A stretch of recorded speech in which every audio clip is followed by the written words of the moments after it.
Parliamentary Committee on Mineral Resources and Energy Chair, that's Zet Luzipo, is today expected to update the committee on Glencore. This after the multinational company was found guilty of corruption by a UK court. The mining and commodities company pleaded guilty to the charges and has been ordered to pay 2 billion rand in fines. The committee has recommended Glencore be investigated for potential criminal activities.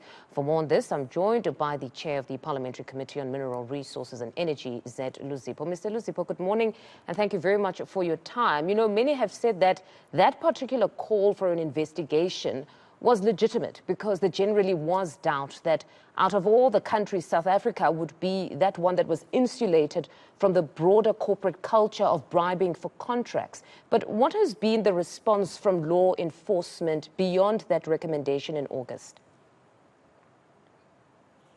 Look, let's first say what the Portfolio Committee on Mineral Resources and Energy, and we received, let's call it a written instruction from the House chairperson, who is responsible for committees, that we need to attend to the issue of the allegations that are made by Glencore, obviously outside South Africa.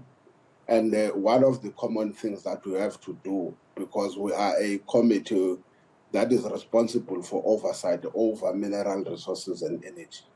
And therefore, we had to invite the Department of Mineral Resources and Energy, ascertain with them whether are there any things that they understand to be linking the department or any of its officials, or any matters that have to do with Glencore in the department.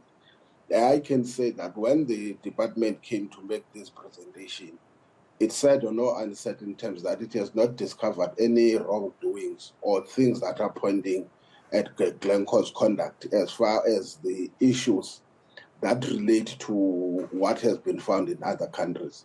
You will then recall that what you have in most of these countries, whether for where it started in the US and now in the UK, it has been conducted through what we call the criminal justice system. Because we are not a portfolio committee that is responsible for issues that relate to criminal procedure matters. For an example, a bribe, if there is a bribe or there is any untoward behavior in terms of commercial transactions, that will then require the law enforcement agencies. But we said we are still responsible as a committee for oversight over mineral resources and energy. And therefore, our recommendation to the House chairperson is that there has to be a joint portfolio committee oversight exercise, including if it needs to be an inquiry or an investigation.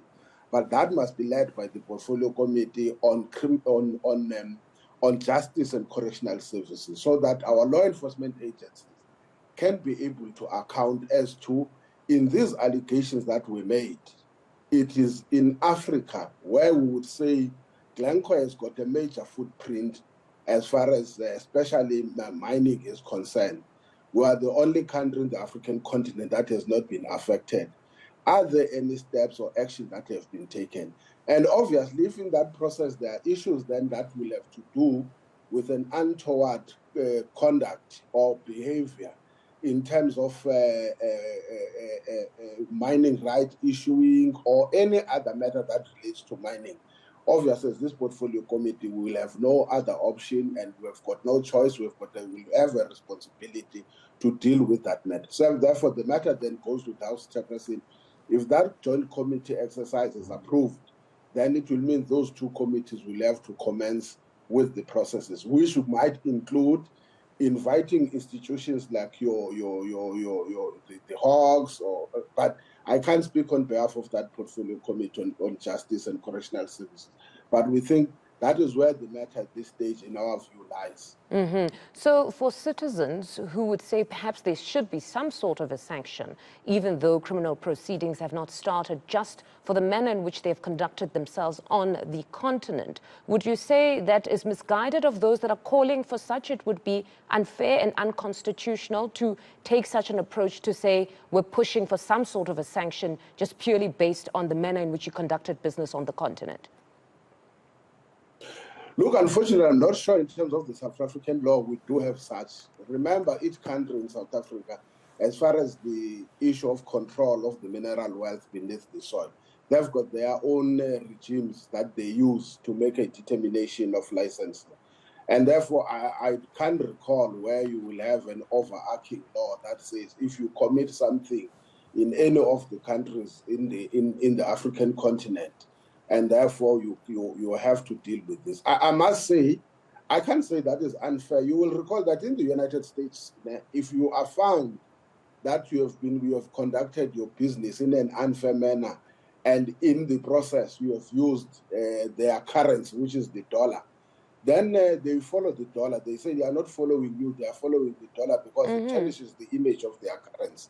The question we should be asking, and I think that is the issue, what is the African continent is doing? And in this case, unfortunately, there has been nothing that points to that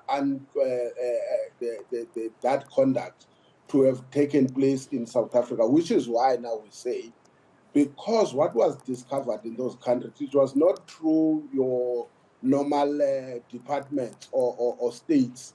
It was through the criminal procedure processes of those countries. And we say from our side, we can't then say we just give it to justice and correctional services. We say we have got an interest because where Glencore is accused in these areas, they are accused in areas which in our South African context will fall within our jurisdiction, and therefore we're not abdicating the responsibility, but we say in terms of law enforcement to deal with matters of criminal procedure, those issues must be dealt with. I must say, one of the things we have asked as a forthright question to the department was whether they have ever received complaints about the conduct or acts of misconduct by Glencore, to whether Glencore itself has ever complained about any issues that relate to trade, including pressures. And the answer has been straightforward: no, we don't have such records, we don't have such things.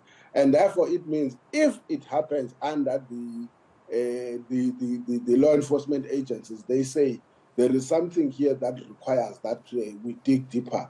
And then it means the department will have then to come back and account on those, which will say, investigating outcomes from the law enforcement agents.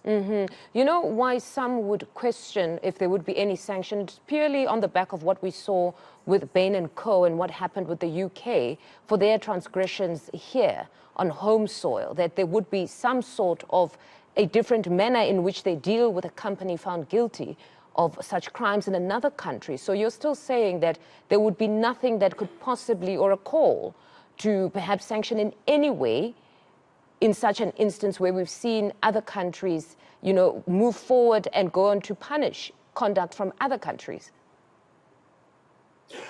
Look, I think that's a terrain that will be very awkward for me to speak to. Maybe the presiding officers of Parliament could be the ones that can do so, or the chairperson of the Portfolio Committee on Justice and Correctional Services.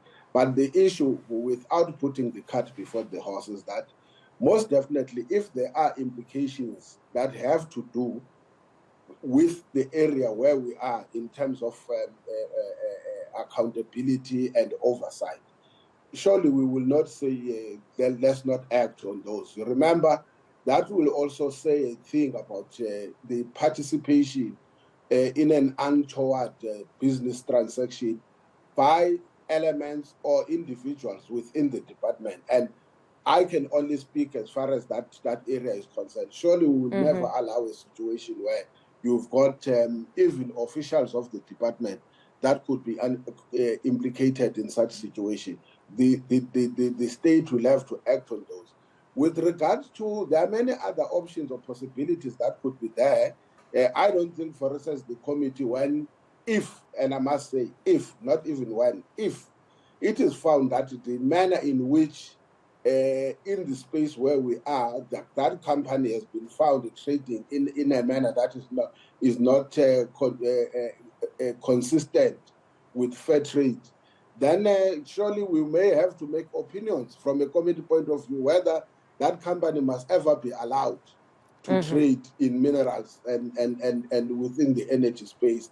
At this stage, we don't have anything that is pointing at that, and we can only deal with that situation as and if it so arises. At this stage, it doesn't arise, and that is why we say let's take cue from our sister committee that can lead us as far as matters of criminal activity are concerned. And like I said, if that conduct that we hear that it has been taking place in other countries it has taken place in South Africa, we must then ask a question why our law enforcement agencies never acted nor alert even those that were subjected to trade with that company. But at this stage, as far as we know, we have not received anything that said there's been an unfair trading exercise by the company in South Africa. And we're not saying it has not done so. That is why we make that recommendation.